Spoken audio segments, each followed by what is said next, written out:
So ఏదేమైనప్పటికీ ధనం విషయంలో జాగ్రత్తలు తీసుకోవాల్సినటువంటి పరిస్థితి. దుబారా ఖర్చులు పెట్టకుండా జాగ్రత్తలు తీసుకోవాలి.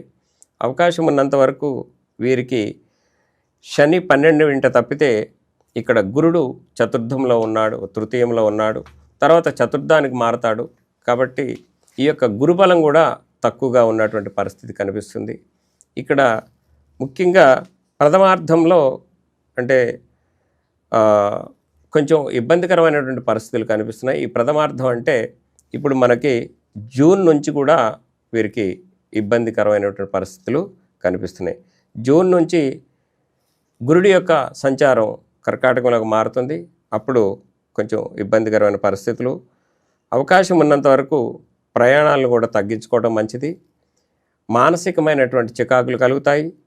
ఆరోగ్యపరమైనటువంటి వృత్తి వ్యాపారాల్లో అలాగనే చదువుల్లో కూడా ఆటంకాలు కలిగేటువంటి పరిస్థితి, మనస్తాపానికి గురయ్యేటువంటి అవకాశాలు కూడా ఉన్నాయి.